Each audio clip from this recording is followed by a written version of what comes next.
नमस्कार विद्यार्थी मित्रों। तो जैसे ही हमने अगले लेक्चर में देखा हुआ था, विराम चिन्ह को लेकर हमने बात की हुई थी। उनमें से 6 प्रकार तक हम पहुंचे हुए थे। वहाँ तक मैं देखे वापस आपको मैं दोहरा देता हूँ, तब तक आप पेन नोट वगैरह लेकर है वो तैयार हो जाइए। कहाँ तक बात हुई थी कि एक तो विराम चिन्ह यानी क्या होगा कि जो भाषा को अभिव्यक्ति करने के लिए जहाँ कहीं रुकना पड़ता है, भावों को दर्शाने के लिए हम जहाँ रुकते हैं तो वह वहाँ पर हम विराम चिन्ह का प्रयोग करते हैं। जिनमें पहला देखा था हमने पूर्ण विराम, कि जहाँ पर पूरी तरह से रुकना पड़ता है तो वो रहेगा हमारा पूर्ण विराम। फिर अल्प विराम देखा था कि जहाँ पूर्ण विराम से चौथाई समय तक रुकना पड़ रहा हो तो वो रहेगा अल्प विराम। कई जगह पर था कि अलग अलग एक ही तरह की वस्तुओं के लिए, व्यक्तियों के लिए, नामों के लिए है, यह अल्प विराम लगाया जाता है। इसके अलावा दिन और महीने को साल से अलग करने के लिए लगाया जाता है। संबोधन के पहले आता है, तो यह अलग अलग जगह पर यह अल्प विराम का प्रयोग होता है। फिर देखा था अर्ध विराम, यानी कि 2 वाक्य जब एक दूसरे पर निर्भर हो, तब एक वाक्य पूरा न हो रहा हो, अल्प विराम से ज़्यादा समय ले रहा हो, पूर्ण विराम से कम समय ले रहा हो, तब ऐसी जगह पर अर्ध विराम चिन्ह लगाया जाता है। फिर देखा था हमने प्रश्न सूचक चिन्ह। वो तो आसान सा ही है कि तुम क्या कर रहे हो, प्रश्न के अंत में उनका चिन्ह लगाया जाता है, तो वो था प्रश्न सूचक चिन्ह। फिर हमने देखा था विस्मयादि सूचक चिन्ह, कि जब कभी आश्चर्य हो, घृणा हो, नफरत हो, खुशी हो, दुख हो वगैरह भावों को दर्शाने के लिए जिन चिन्ह का प्रयोग होता है, कौन सा है वो हमारा विस्मयादि सूचक चिन्ह। वाह कितना सुंदर दृश्य, छी कितनी गंदगी है, अरे आपने क्या कर दिया, महाशय आपका स्वागत है। इस तरह किसी को संबोधन करने के लिए भी यह विस्मयादि सूचक चिन्ह का प्रयोग होता है।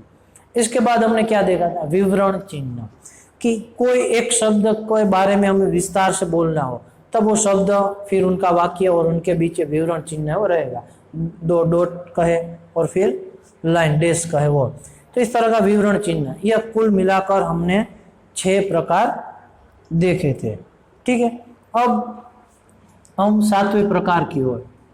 मुद्दा हमारा क्या था, विराम चिन्ह। ठीक है, उस मुद्दे को लेकर हम कहाँ पहुंचे थे, हमारे 7वें प्रकार की ओर, जो कि 7वां और 8वां एक समान है। उनको मैं साथ में लेकर ही आपको समझाऊंगा। 7वां हमारा कौन सा रहेगा, निर्देशक चिन्ह। निर्देशक चिन्ह, ठीक है, उसमें कैसा रहेगा चिन्ह उनका, जो कि डैश करते हैं। क्या करते हैं, इस तरह का ये हाइफन चिन्ह जो कहते हैं डैश, वह रहेगा। व्याख्या उनकी क्या होगी कि इस चिन्ह का प्रयोग किसी उदाहरण की ओर संकेत करने अथवा निर्देश देने वाले वाक्य में, कहाँ उदाहरण की ओर संकेत करने अथवा निर्देश करने अथवा निर्देश देने के लिए किया जाए। निर्देश यानी एक तरह से क्या होगा, उनका सामान्य अर्थ देखे तो कि कुछ कहना उसको लेकर। यह चिन्ह योजक चिन्ह की भांति होता है, परंतु आकार में थोड़ा बड़ा होता है। अब योजक चिन्ह के बारे में मैं आपको बता दूं, क्योंकि यह दोनों है वो साथ में देखेंगे तो और बेहतर होगा। योजक चिन्ह, ताकि आपको कंफ्यूजन न रहे। योजक चिन्ह कैसा होता है, इसी की तरह पर छोटा रहता है, उनका यह भाग जो है वो छोटा रहता है, यह थोड़ा बड़ा रहता है। अब उसको किस तरह से देखेंगे अब, कि योजक चिन्ह जोड़ने वाला चिन्ह है। शब्द युग्मों के बीच कहाँ होता है, शब्द युग्मों के बीच, इसके अलावा द्वंद्व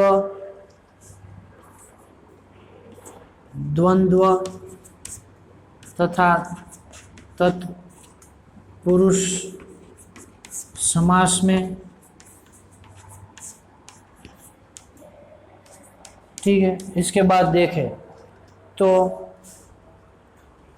कहाँ रहेगा, अक्षरों में लिखी जाने वाली संख्याओं का तुलनात्मक स्थिति में, संख्या यानी कि तुलना में भी कह सकते हैं, तुलना में इनका प्रयोग होता है। कहाँ कहाँ पर बताया गया कि योजक चिन्ह निर्देशक चिन्ह है, वह एक ही तरह के, इनके लिए मैं आपको दोनों साथ में ले जाकर समझा रहा हूँ कि निर्देशक चिन्ह जो कि योजक चिन्ह से दिखावे में कहे तो थोड़ा बड़ा होता है, और वो कहाँ पर लगता है, उदाहरण या तो कोई वाक्य की ओर निर्देश करने के लिए। किस प्रकार कि माँ ने कहा, फिर हम वो लिखते हैं, उदाहरण क्या रहेगा, माँ ने कहा, फिर यह निर्देशक चिन्ह कहते हैं। माँ ने कहा पर क्या कहा, तो तुमसे यह उम्मीद नहीं थी, मुझे तुमसे यह उम्मीद नहीं थी, ठीक है। तो यहाँ पर यह रहेगा हमारा निर्देशक चिन्ह कि जहाँ पर है वो निर्देश किया गया होता है। कि दूसरा देखें कि सुभाष चंद्र बोस ने कहा, फिर निर्देशक चिन्ह तुम मुझे खून दो मैं तुम्हें आज़ादी दूंगा। तो यह क्या बात हुई कि जब कोई व्यक्ति बोलता है और उनका वाक्य उसी के शब्दों में हमें रखना होता है, तब जाके उन दोनों के बीच, वो व्यक्ति और उनके वाक्य के बीच ये निर्देशक चिन्ह लगाया जाता है। अब हमें उनकी व्याख्या भी यही कहती है कि इनका प्रयोग किसी उदाहरण की ओर संकेत करने अथवा निर्देश देने वाले वाक्यों में, हमारे राष्ट्रीय पर्व है लिख देता है, वो भी उदाहरण, हमारे राष्ट्रीय पर्व है, फिर निर्देशक चिन्ह। तो कौन कौन से हो गए कि गणतंत्र दिवस, स्वतंत्रता दिवस, स्वतंत्रता दिवस, गणतंत्र दिवस, ठीक है, और गांधी जयंती। तो यह हमारे क्या हुए, वह है वो हमारे राष्ट्रीय पर्व है। तो कोई वाक्य को स्पष्ट करने के लिए जब निर्देश दिया गया होता है, तब जाके ऐसे वाक्यों के बीच यह निर्देशक चिन्ह लगाया जाता है। योजक चिन्ह दिखावे में एक जैसे पर होता है, थोड़ा अलग। किस प्रकार, वो भी अब देखते हैं। अब निर्देशक चिन्ह कहाँ लगाया जाता है कि शब्द युग्मों में। युग्म यानी कि दो एक ही तरह के शब्द हो, जैसे बार बार, तो क्या हुआ, एक ही तरह के शब्द है, तो ऐसे शब्द युग्मों में। फिर द्वंद्व तत्पुरुष समास में कि माता पिता, तो उन दोनों के बीच लगाते हैं। देखते जा रहे, उदाहरण ही साथ में मैं आपको लिखवा दूँ तो कैसे होगा, माता पिता। इसके अलावा क्या कि बार बार, ये तो धीरे धीरे, इस प्रकार के शब्द होते हैं। फिर कहे तुलना करने में कि बर्फ सा, ऐसा कहे बर्फ सा सफेद, या तो रुई सा कोमल। तो इस प्रकार सा से जी होता जो होता है, उसके बीच में भी यह योजक चिन्ह लगाया जाता है। विरोधी शब्द का है या तो युग्म शब्द का है, उन सभी में यह योजक चिन्ह लगता है। फिर से मैं कह रहा हूँ, योजक चिन्ह जोड़ने वाला चिन्ह होता है, दोनों शब्दों को जोड़ता है। इस चिन्ह का प्रयोग शब्द युग्मों आदि और संख्या के तुलनात्मक में भी होता है। रात दिन, सुख दुख, दाल रोटी, माता पिता। फिर चलते चलते, बार बार, उठते बैठते, हंसते खाते, तो वह क्या रहेगा, शब्द युग्म।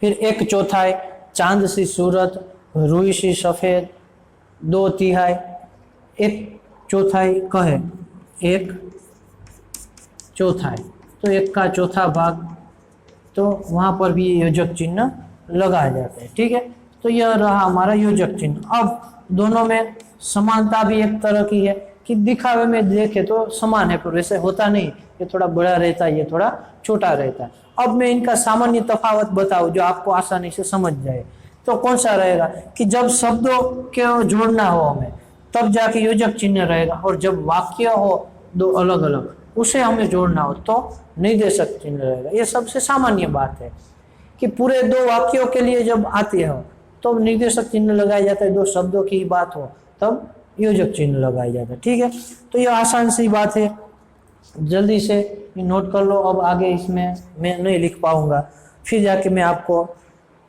आगे के हमारे 4 प्रकार जो है वो भी लिखवा रहा हूँ। ठीक है, कुल मिलाकर 12 प्रकार तक हमें देखना है। जल्दी से लिख लीजिए, नोट कर लीजिए।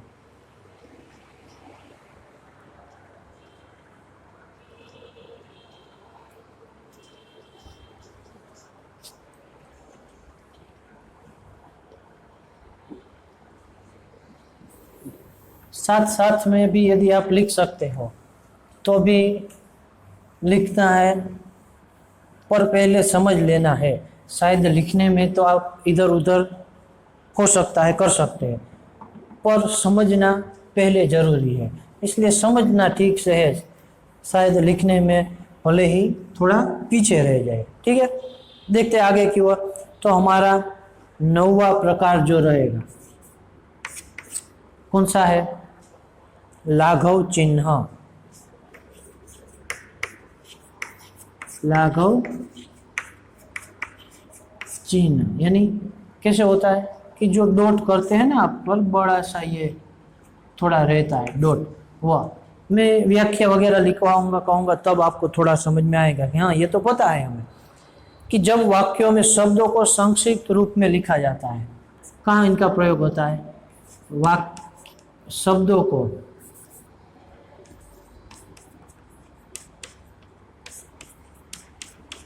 संक्षिप्त में लिखने के लिए।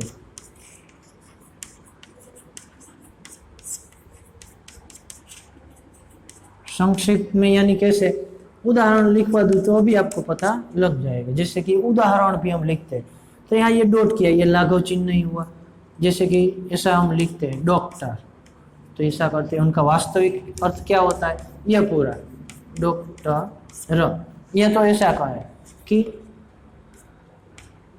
यह पंडित लिखते हैं तो भी इनका यहाँ पर ये जो डॉट करते हैं पर थोड़ा बड़ा सा रहता है, छोटा नहीं थोड़ा बड़ा रहता है। और आमतौर पर देखें तो उनका स्थान भी है यहाँ थोड़ा नीचे न होकर थोड़ा ऊपर रहेगा, बीच की ओर रहेगा। ठीक है, तो वो होगा हमारा लाघव चिन्ह। कहाँ कि जब ऐसे कोई भी शब्द को नहीं लिख सकते वैसे, पर जो प्रचलित शब्द होते हैं जो आमतौर पर सभी लोग जानते हैं, और ऐसे शब्द का जब हमें संक्षिप्त रूप करना हो, संक्षिप्त यानी कि छोटा करना, कि पूरे शब्दों को एक वर्ण में है वो डाल देना। जैसे कहते हैं BSc या तो BA कहते हैं, MA कहते हैं, BEd कहते हैं, सारी डिग्रियां हैं उनके शॉर्ट फॉर्म हम देखते हैं। इसके अलावा भी कई सारे शब्द मिलते हैं, PRL का है फिजिकल रिसर्च लेबोरेटरी, तो उसका भी शॉर्ट फॉर्म होता है। कई सारी ऐसी वस्तुएं हैं जिनके शॉर्ट फॉर्म हम प्रयोग करते हैं। अंग्रेजी में तो यह बहुत प्रचलित है, हमारे यहाँ भी कोई ऐसे शब्द मिलते हैं। खास तौर पर डॉक्टर है, पंडित है, प्रोफेसर है, ये अलग अलग मिलते हैं। ठीक है, तो यह हमारा लाघव चिन्ह रहेगा, इसमें कुछ ज़्यादा न समझ में आए ऐसी बात नहीं है। फिर 10वां कौन सा रहेगा? उद्धरण चिन्ह। उद्धरण चिन्ह। अब इसमें 2 प्रकार दिए गए हैं। एक तो कौन सा है? इकहरा यानी कि सिंगल इन्वर्टेड कोमा जो बोलते हैं वो, और फिर दूसरा है दोहरा। दोहरा उद्धरण चिन्ह यानी कि डबल इन्वर्टेड कोमा। तो यह रहेगा, कहाँ पर अब लगेगा वो खास तौर पर हमें जानना है।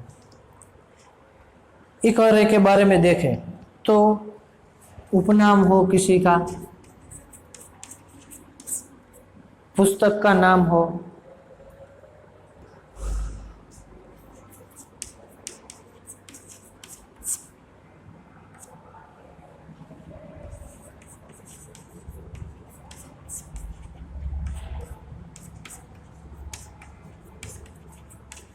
कहाँ पर लगेगा कि किसी के उपनाम के लिए ये इन्वर्टेड कोमा सिंगल इकहरा उद्धरण चिन्ह लगाया जाता है। कोई पुस्तक का नाम हो कि अगन पंख या तो उड़ान, कोई कविता का नाम दिया गया हो कि यह कोई पाठ का शीर्षक दिया विराम चिन्ह, तो उसे भी इकहरा उद्धरण चिन्ह में हम रख सकते हैं।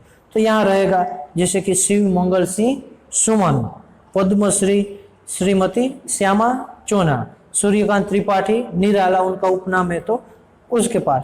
प्रस्तुत पंक्तियां बाढ़ का बेटा से ली गई, तो बाढ़ का बेटा जो शीर्षक है इसमें इकहरा उद्धरण चिन्ह रहेगा। ठीक है, तो वहाँ इकहरा उद्धरण चिन्ह होता है।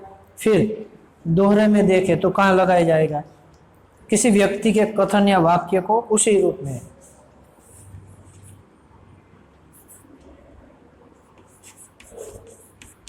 व्यक्ति के कथन या तो वाक्य को उसी रूप में लिखना हो तब जाके ये दोहरा उद्धरण चिन्ह लगाया जाता है। दोहरा भी कर सकते हैं, दोहरा भी कह सकते हैं।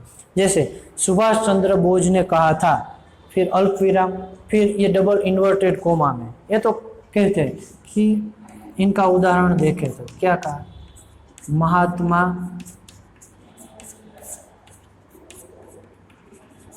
गांधी ने कहा, क्या, डबल इन्वर्टेड कोमा दोहरा उद्धरण चिन्ह, करो या मरो। तो क्या हुआ, यहाँ पर हमारा ये दोहरा उद्धरण चिन्ह लगेगा। ठीक है, तो यह भी आसान सी बात है, इकहरा दोहरा दोनों लगेगा। यहाँ कैसे होगा कि जैसे मैंने कहा सूर्यकांत त्रिपाठी, ये उदाहरण एक जोड़ दो, शायद आपको लिखना हो तो फिर बाकी ना रहे। सूर्यकांत त्रिपाठी, ठीक है, उसको निराला उपनाम से जाना जाता है। तो निराला जो है उसके लिए इकहरा उद्धरण चिन्ह हम लगाते हैं। ठीक है, तो यह रहेगा हमारा दोहरा उद्धरण चिन्ह। इसके बाद हम देखते हैं हंस पद चिन्ह। हमारा 10 के बाद 11वां कौन सा है, हंस पद चिन्ह, हंस के पैरों के समान। हालांकि जगह बहुत कम है, मैं ठीक से न लिख पाऊँ, ध्यान रखना। हंस के पैरों के समान कैसे, इस तरह के ये पैर होते हैं ना, तो वह चिन्ह, क्योंकि इसलिए काक पद भी कहा जाता है। गुजराती में कहे तो काक पद कहा जाए, काक यानी के कौवा, यानी कि एक तरह से कहे तो पक्षियों के पैर है, वो इस तरह से कुछ होते हैं, तो इनके कारण इसे यह नाम दिया गया हंस पद। वाक्य लिखते समय यदि गलती से कोई शब्द छूट जाए, क्या कहा है कि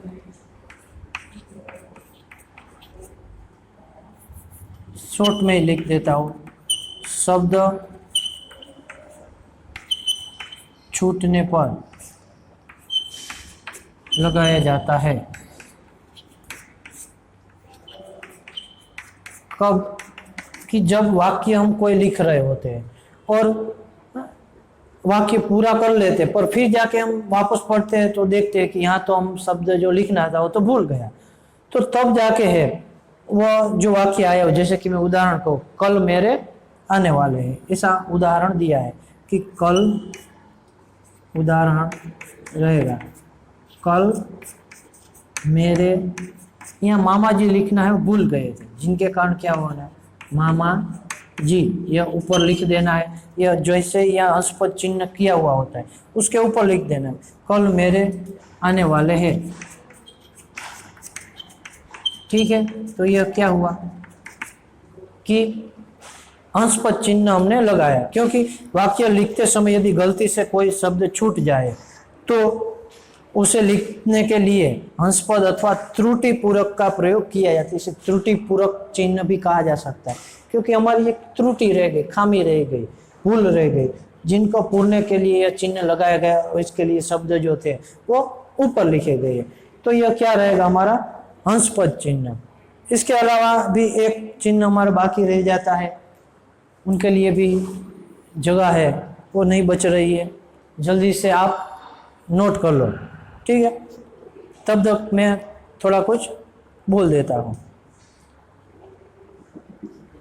कि यह लाघव चिन्ह के बारे में देखा। संक्षिप्त रूप के लिए होता है उद्धरण चिन्ह, इकहरा दोहरा उद्धरण चिन्ह शब्द के लिए और वाक्य के लिए ये लगाए जाते हैं। फिर अंशपद चिन्ह, जहाँ प्रश्न वाक्य में हम शब्द भूल जाते हैं तो तब जाके यह लगाया जाता है, ठीक है। यहाँ तक ही रफ करता हूँ, रहने देता हूँ बाकी का आपको लिखना हो तो। फिर मैं आपको ले जा रहा हूँ अंतिम हमारे प्रकार की ओर। 12वां कौन सा रहेगा? कोष्ठक चिन्ह। कोष्ठक चिन्ह यानी कि जो ये काउंस करते हैं, वही इंग्लिश में कहे तो काउंस, हिंदी में भी काउंस कहा जाता है, तो ब्रैकेट कहा जाता है इंग्लिश में, तो वो रहेगा। यह प्रयोग कई स्थितियों में कहा जाता है, जैसे कि संवाद लेखन के समय कहाँ होता है? संवाद लेखन में। एक तो संवाद लेखन में होता है, यानी कि कैसे कि बालक हंसते हुए, तो क्या करते? बालक होता है, फिर हंसते हुए को ब्रैकेट में रखते हैं। जैसे कि उदाहरण में हम जोड़ दें तो क्या होगा? बालक, फिर क्या?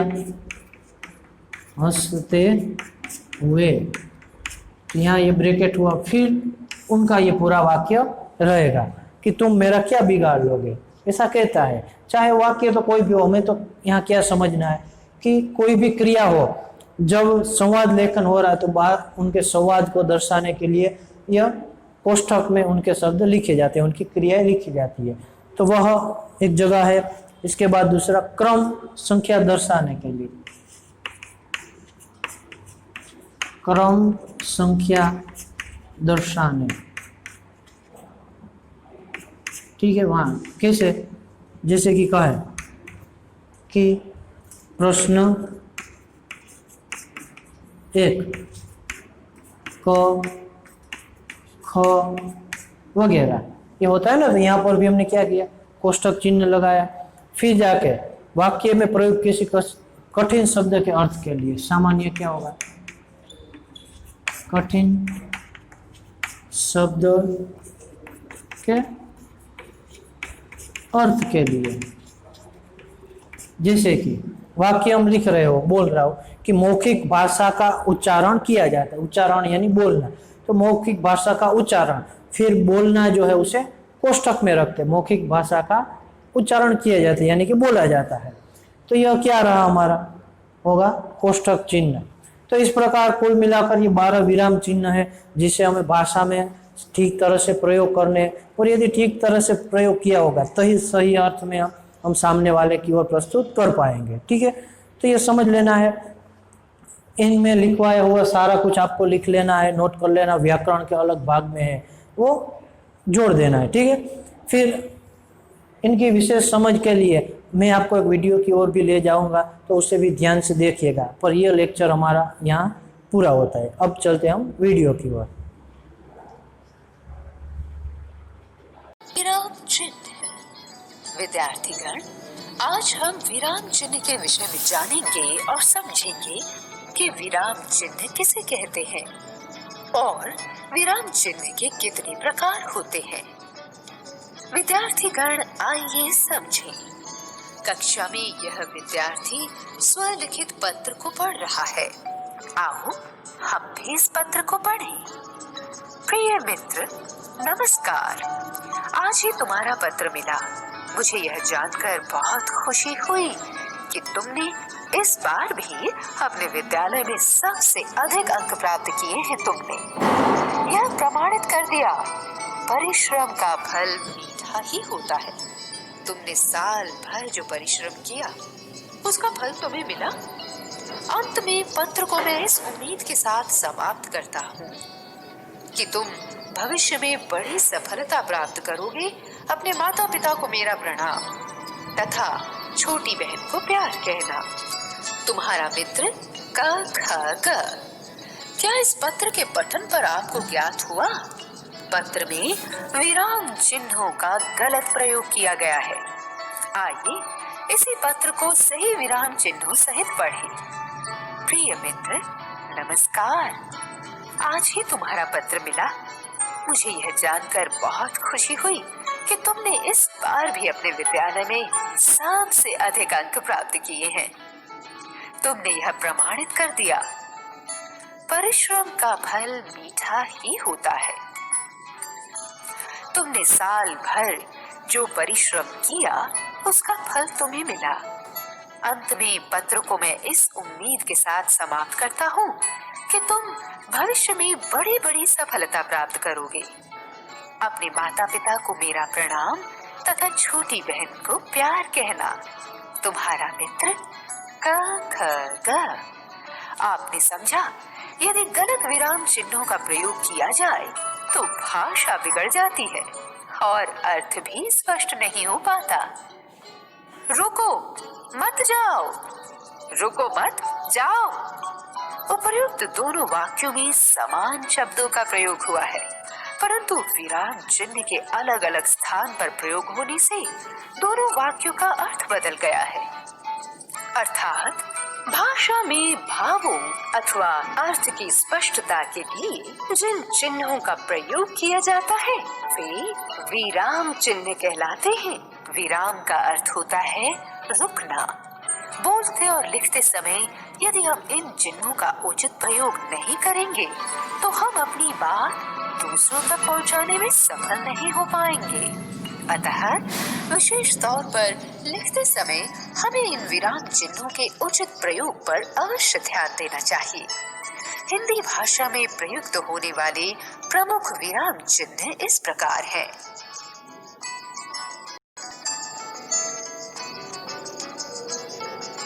पूर्ण विराम वाक्यों की समाप्ति पर, जैसे कल मेरी हिंदी की परीक्षा है। अल्प विराम बोलते या लिखते समय बहुत कम समय के लिए रुकने पर अल्प विराम का प्रयोग किया जाता है। अल्प विराम का प्रयोग इन स्थितियों में किया जाता है जहां किसी को संबोधित किया जाए, जैसे बच्चों चलो खाना खा लो। एक समान शब्दों के बीच में, जैसे लाल, पीला, हरा, गुलाबी और नीला मेरे प्रिय रंग हैं। उदाहरण चिन्ह से पहले, जैसे अध्यापक ने कहा, बच्चों परीक्षा बहुत ध्यान से देना। समुच्चय बोधकों से पहले अथवा उनके बाद भी, जैसे हम जल्दी आ जाते परंतु ट्रेन लेट हो गई। दिनांक के साथ जब वर्ष सन लिखने पर, जैसे हमारा संविधान 26 जनवरी 1950 को लागू हुआ। अर्ध विराम, जहां अल्प विराम से कुछ अधिक और पूर्ण विराम से थोड़ा कम विराम लेना हो, जैसे जाना तो मुझे भी था, थकान की वजह से न जा सकी। प्रश्न सूचक, कोई बात पूछने अथवा कोई प्रश्न पूछते समय, जैसे तुम्हारे पिताजी मद्रास से कब लौटे। विस्मयादि सूचक चिन्ह खुशी, दुख, आश्चर्य, घृणा आदि भावों को प्रकट करने के लिए, जैसे महाशय आपका स्वागत है। निर्देशक चिन्ह ऐसे वाक्य जो कोई भी निर्देश या सूचना देते हैं, जैसे माँ ने कहा मुझे तुमसे यह उम्मीद नहीं थी। विवरण चिन्ह वाक्यांशों के विषय में निर्देश या सूचना आदि देने के लिए, जैसे सांप्रदायिकता, राष्ट्रीय एकता के लिए भयंकर खतरा। साहित्य मानवता का दर्पण और दीपक। योजक चिन्ह शब्द युग्मों के बीच में द्वंद्व तथा तत्पुरुष समास में अक्षरों में लिखी जाने वाली संख्याओं तथा तुलनात्मक स्थिति में, जैसे रात दिन, चांद से सूरत, रुई से सफेद आदि। लाघव चिन्ह किसी बड़े या प्रसिद्ध शब्द को संक्षेप में लिखने के लिए, जैसे प्रोफेसर, पंडित, ईस्वी। उद्धरण चिन्ह। उद्धरण चिन्ह के दो प्रकार होते हैं। इकहरा उद्धरण चिन्ह किसी विशेष व्यक्ति, ग्रंथ, उपनाम आदि को प्रकट करने के लिए, जैसे शिव मंगल सिंह सुमन। दोहरा उदाहरण चिन्ह किसी के कथन या मुहावरे अथवा लोकोक्ति को उसी रूप में प्रस्तुत करते समय, जैसे महात्मा गांधी ने कहा, करो या मरो। उद्धरण चिन्ह का प्रयोग पूर्ण विराम, प्रश्न सूचक चिन्ह, विस्मयादि सूचक चिन्ह आदि के बाद होता है। कोष्ठक संवाद लेखन के समय पात्रों के हाव भाव प्रकट करने के लिए, जैसे बालक हंसते हुए तुम मेरा क्या बिगाड़ लोगे। क्रम संख्या दर्शाते हुए, जैसे प्रश्न 1 का, खा, गा, घ। वाक्य में प्रयुक्त किसी कठिन शब्द का अर्थ स्पष्ट करने के लिए, जैसे मौखिक भाषा का उच्चारण बोलना किया जाता है। हंस पद या काक पद, वाक्य लिखते समय गलती से कोई शब्द छूट जाने पर, जैसे कल मेरे मामा जी आने वाले हैं। आओ दोहराएं। भाषा में स्पष्टता तथा सौंदर्य लाने के लिए विराम चिन्हों का प्रयोग किया जाता है। विराम चिन्हों का प्रयोग 2 रूपों में किया जाता है, वाक्य के मध्य में तथा वाक्य के अंत में। वाक्य के मध्य में प्रयुक्त होने वाले विराम चिन्ह हैं अल्प विराम, विराम, विस्मयादि सूचक चिन्ह, निर्देशक चिन्ह, योजक चिन्ह, लाघव चिन्ह, हंस पद आदि। वाक्य के अंत में प्रयुक्त होने वाले विराम चिन्ह हैं पूर्ण विराम, प्रश्न सूचक चिन्ह आदि। कोष्ठक और विस्मयादि सूचक चिन्ह वाक्य के मध्य तथा अंत दोनों में प्रयोग किए जाते हैं।